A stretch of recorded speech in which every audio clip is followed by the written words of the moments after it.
It was in the year 1941 that a similar whistle marked the departure of Rabindranath Tagore from Shantiniketan.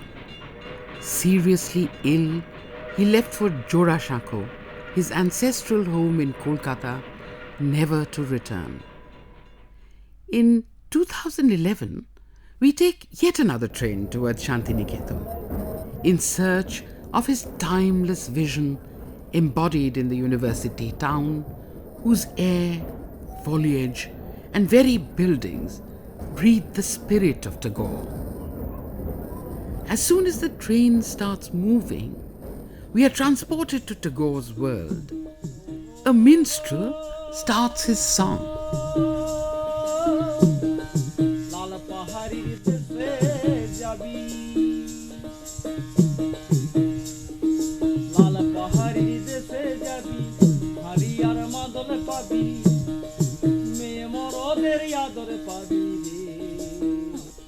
We alight at Bolpur and head towards Shantiniketan. Dry, flat land crisscrossed with the ridges of the Khowai, inundations of the rain and seasonal river water, red soil stretching to distant horizons, dotted with palms. I selected a beautiful place, far away from the contamination of town life. I knew that the mind had its hunger for the ministrations of nature, Mother Nature. And so, I selected this spot, where the sky is unobstructed to the verge of the horizon. There the mind could have its fearless freedom to create its own dreams, and the seasons could come with all their colors and movements and beauty into the very heart of the human dwelling. So said Rabindranath Tagore about the site he had chosen. There's a strong corroboration for this choice of site from modern India's great name in the world of architecture, Charles Correa. The idea of enlightenment to the Lord Buddha had to come under the open sky. It could not have been in a room, and this is why even today, for us, the symbol of education is the guru sitting under the tree, whereas in the West, it is the little red schoolhouse in North America, which is a closed room. It's strange because we know that in a closed room, you would never get that sense of enlightenment, which is the essence of education, which comes really from the open sky. The child Tagore's reactions to the closed classroom is well known. He always longed for the freedom of the outdoors. His visit to the Himalayan region with his father introduced him further to the wonders of the universe, teaching him to embrace the world within without confining it to narrow walls. K.T. Ravindran, Professor Urban Studies of the School of Planning and Architecture, Delhi, echoes these thoughts with regard to Shantiniketan. Shantiniketan is a certain kind of learning environment, which is open, has breeze flowing all across it, and buildings are less significant than the site. In fact, as you enter Shantiniketan, it is a kind of communion you experience with the landscape because it is so reposeful.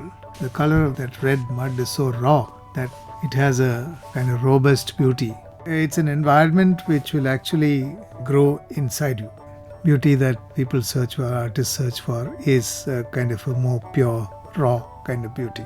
You can see it in Nandalal Bose's lines. There's a kind of vigor of the rough rural landscape. At the same time, it is depicting the landscape that is peaceful. So it's a robustness and repose which is simultaneously present in the landscape.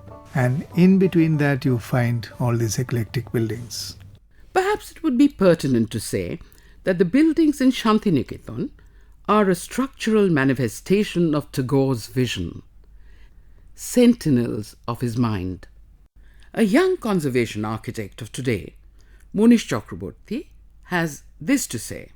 At a time when India as a whole was trying to emulate British architecture, be it in Dalhousie Square or be it in Lutyens' Delhi. I'm talking about turn of the century, about 1900. Rabindranath and his collaborators were conceiving something totally different and something which is very purposeful, very quiet, at the same time something which is very unpretentious and proportionate. And they never ever conceived something which overrules the much earlier, I would say, constructed trees in Shantiniketan. I say constructed because Shantiniketan was a barren place, and it was Rabindranath and his father who actually changed the topsoil and made it green. Tagore had a great affinity towards this Far East, and he also traveled to Far East, to Japan, to Malaysia, to Malacca, and all those elements were very much fitting into the vocabulary. As a young man, Rabindranath Tagore had been given the responsibility of looking after the family estates in Shilaidaho, now in Bangladesh. It is here, surrounded by the vast outdoors of endless mustard fields on one side and a meandering river on the other, that he discovered how strong was his yearning for light and space. In a letter to his niece, he writes, All of a sudden, I realized how hungry for space I had become.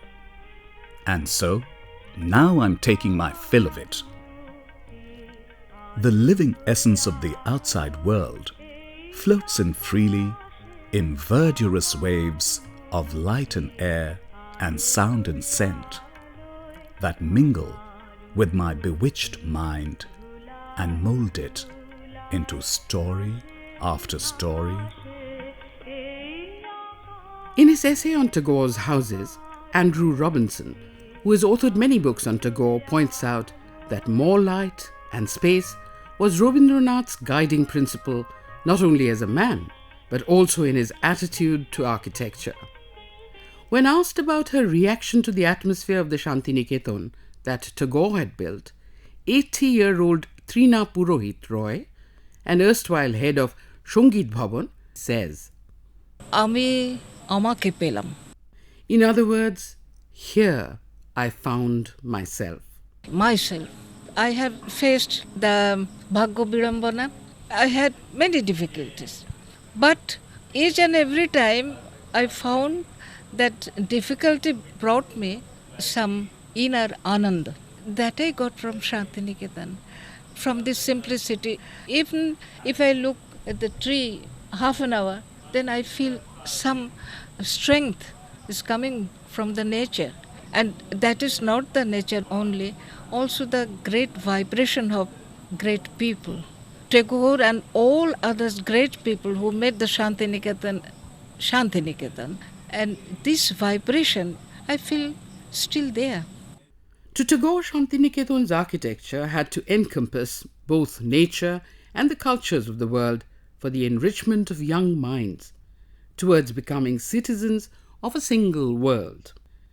An ex-student of Shantiniketan's ashram, Kajuri Roy Chaudhary, tells us, Rabindranath was a great magnet, and he sat at Shantiniketan, and one by one, finding Rabindranath there, like butterfly to a flower, bees to the beehive, people with talent from all over the place came, not only India, even outside India. Nandulal Bush, Surendranath Kaur, Ashit Haldar, and people of that caliber and talent. And they were all from the painting side, architecture side, and came others like in the academic side, and many others. It was like a mountain of talents, and at the peak was Rabindranath. Andrew Robinson writes that Tagore was no architect. In discussing his taste in homes, it would be appropriate to concentrate on ideas, impressions, and feelings. Supriya Tagore, a scion of the Tagore family and erstwhile principal of Patho Bhavan, recounts his childhood memories of a favourite haunt, the Guha Ghar, or cave house, studio of the poet's son Rabindranath Tagore. The walls are all like the humps of tortoise. The walls are not plain. And possibly that is the reason why it is called Guha Ghar. And in the ground floor, there is a space where Rabindranath used to sit and do his carpentry. He was a very good carpenter. Another room just in front of that room is divided into two. One bed where if you just pulled a curtain, it becomes a mosquito net. And in that bed, everything was found, a glass of water, books. So it worked as a separate place where mosquitoes couldn't enter. And also he could sleep there and get everything right within his reach. It was so open, even inside the room you could feel that you were sitting right outside in the middle of nature.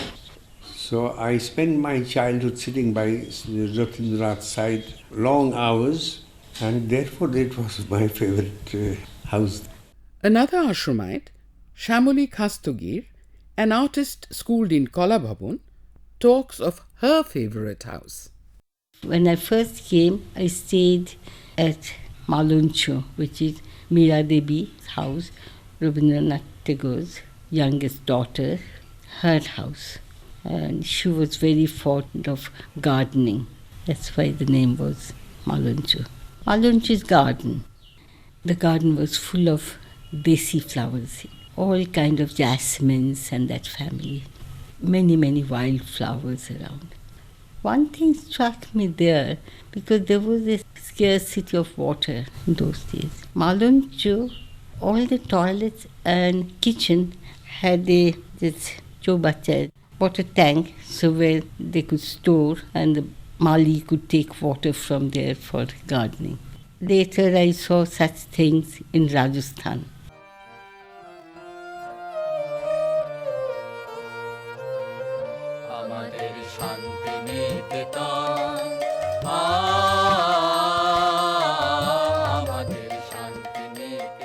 Tagore had sought the help of Patrick Geddes, the Scottish urban planner and environmentalist. Both were at one in their love for the wide space of a great horizon and the welcome shade of a living grove, which Geddes pointed out was the original meaning of the Greek word academe.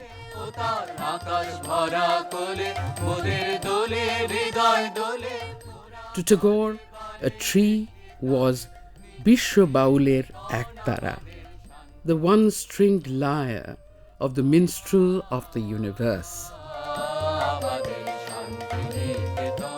Shantiniketan was envisaged as a garden village, where the buildings were standalone structures, not in a cluster. The buildings were in harmony with nature. This explains the existence of classrooms beneath the boughs Shalbithi, an avenue of shal trees lining the red earth, which acted as a promenade. The Amrakunjo, or mango grove, which was the venue for large assemblies, including the Bishwa Bharati convocation ceremony.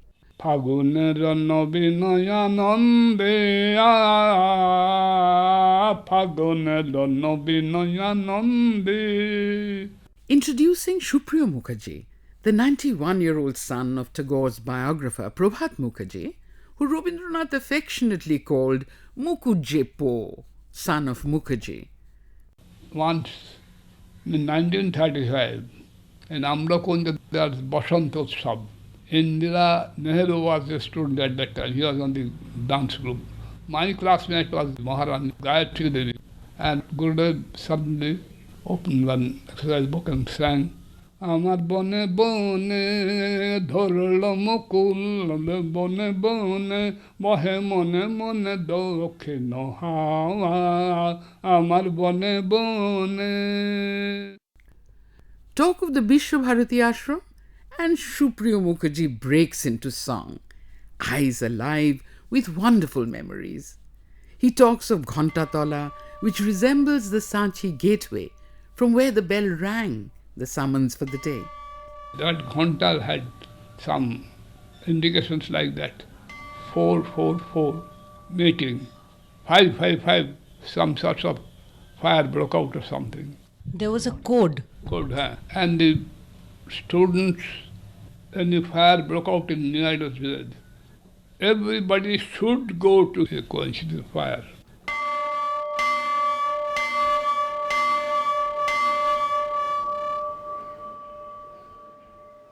Then there's the quaint octagonal building, Cha Chakro, also known as Dinantika, where at the end of the day, sitting against the wall, facing each other, discussions used to take place among the faculty over a cup of tea.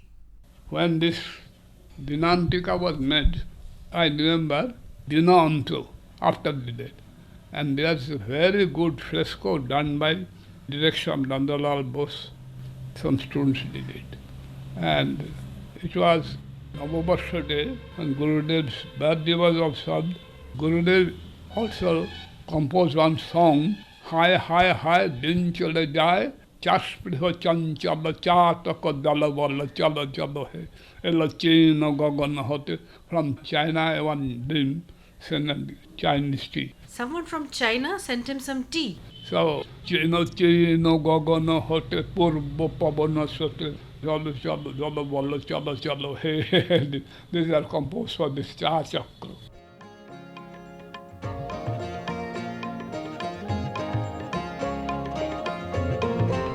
This composition of Tagore's could perhaps go down as a precursor of the modern-day jingle, enticing tea lovers to the tea junction. Hi, hi, hi, din choli jay, jas biho chanchalo, jato ko dalo chalo, chalo chalo he, togo bogo uchalo. Talking about tea and gupshup, an integral part of Shantiniketan's architecture was the chatal, a feature introduced by the artist Rabindranath Tagore in deference to Tagore's idea of open discussions and free flow of ideas. Obik Sen, a journalist who has a house in Shantiniketan, which he has been frequenting since childhood, finds this space extremely fascinating. The most remarkable part of a typical old house in Shantiniketan for me is that little bit outside, which is somewhere between being outside and being inside. And that is also where people meet to interact, to talk, to sing, perhaps to dance, or perhaps just to sit quietly and look out. It is a bit like a stage. There are steps leading up to it.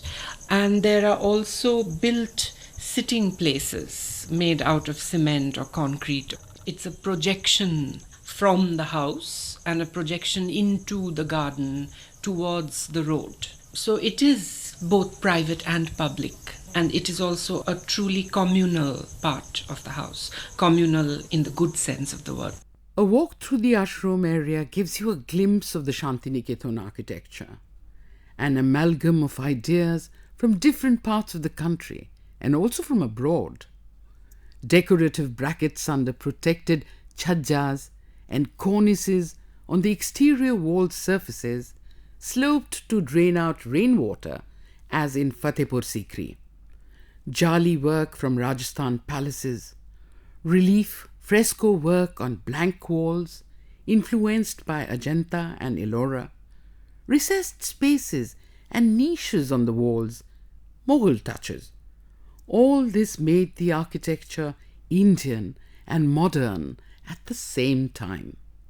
Here's another viewpoint on Shantiniketan architecture from Partho Pratim Chakraborty, who is making a film on the subject. The principle of education that was being developed here at that time, that depended mainly on interaction. It's a discursive space, dialogical space. So the entire design of the campus was quite in line with that. All the buildings, they didn't have any front, they didn't have any back, and the growth was organic. There was a proper township planning, and there was something in this plan, the orientation of the houses, how it should be. They actually studied the wind directions, the rainfall directions, and if you see the roads, what kind of flowers are blooming when. So this entire landscape design was in their plans, but at the same time there was financial constraint. So they were very keen to adopt local time-tested techniques of the Santal villages or the villages of the common people around. One such house, the Kalobari, stands out with all its rural grandeur at the premises of Kala Bhavan, the art department of Vishwabharati. It is mesmeric in many ways. It was designed by Nandulal Bose, who was the principal of Kala Bhavan. It is made with purely indigenous building material such as mud and natural fibre, with clay bonding and plaster, supercoated with several washes of coal tar to make the building damp-proof. The external walls are decorated with bas-relief of Bharhut in Madhya Pradesh and Mahabalipuram in Tamil Nadu, further embellished by the students of Kolabhabun with Egyptian and Assyrian motifs. An interesting story about the making of Kalubari is narrated by Trina Purohit Roy. Somebody went to Tagore and said, you see, Nandalal is spending money in this way. We don't have so much money, this and that. And Tagore was something you tell, then Tagore believe everything. And then Tagore said, what? Nandalal is wasting money. So I will go and see and stop the thing. Then Tagore came and saw that is such a beautiful work. Then he praised a lot to Nandalal Bose. Each and every time and everywhere the different current is there. Tagore had to face many opposition. You know that very well. When Patrick Geddes asked Tagore to define his aims so that the urban planner could help him better, Tagore replied in a letter. Work in Shantiniketan has been first to last a growth, which has to meet all the obstacles and obstructions. But just because it was a living growth, it has surmounted these difficulties and taken its own shape. In writing my stories, I hardly have a distinct plot in my mind. I start with some general emotional motive, which goes on creating its story form, very often forgetting in the process its own original boundaries. If I had in the commencement a definite outline, which I was merely to fill in, it would certainly bore me, for I need the constant stimulation of surprises.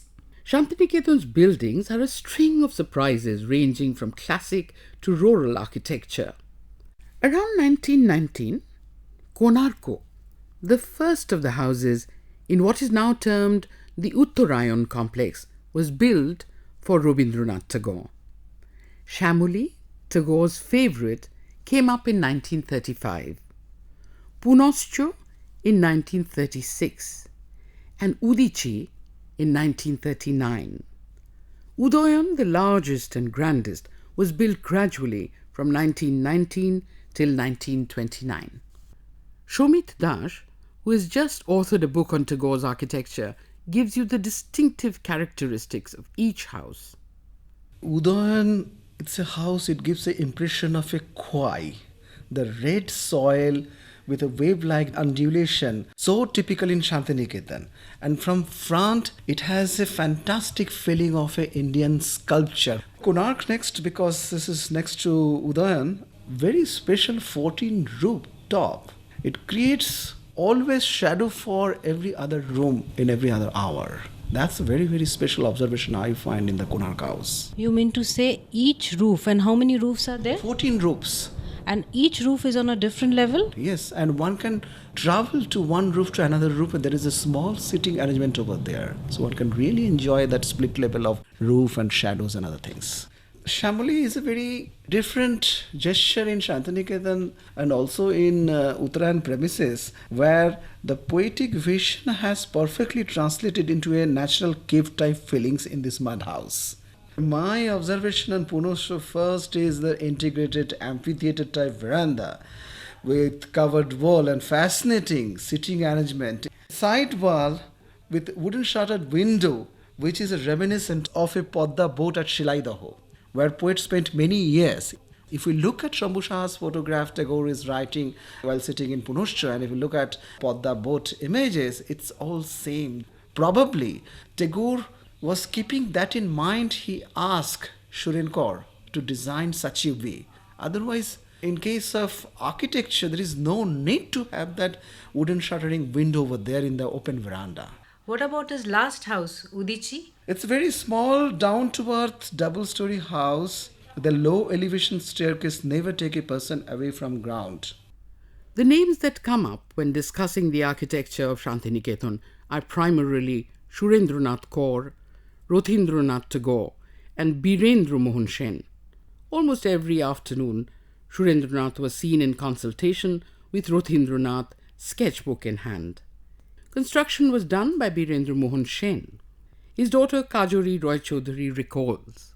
At that time, Baba was very young. He was just learning with the help of Nandalal Bush, especially Shuren Moshai, his master Moshai. He placed the plan in front of Gurudev. I heard that he suggested, here you are making a roof facing the east, and here is my room.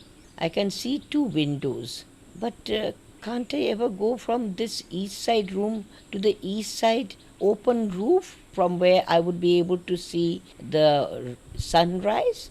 Baba kept quiet. His masters, rather his teachers, didn't give him anything on the plan.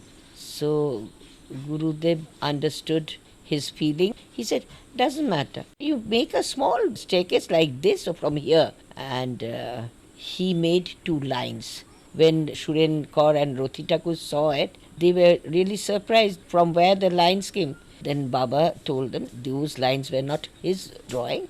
They were from Rabindranath's own fingers. So that's how it was accepted. And now you can see that there's a lovely, small, almost Rajasthani style staircase from that small room on the east of Uttarayan to the east side open roof.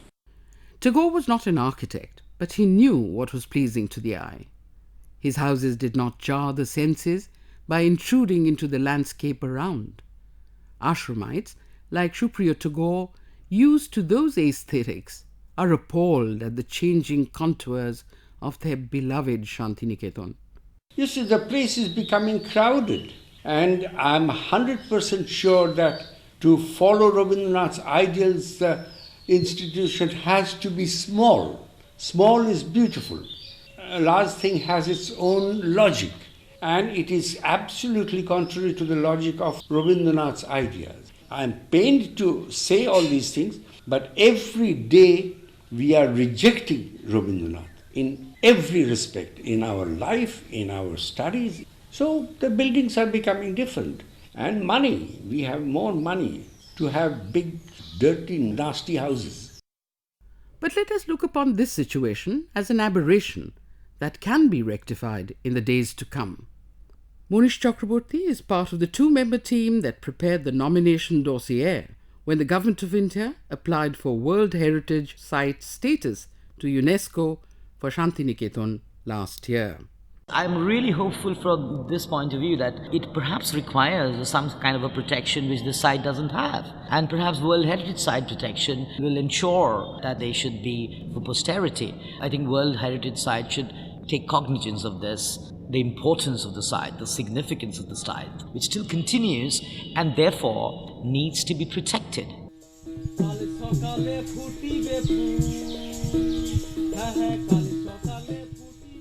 Our home is where our heart is. Our heart is where our roots are. The search is a journey towards an abode of peace, looking out for the minstrel of the universe, who will bring the vast horizons within.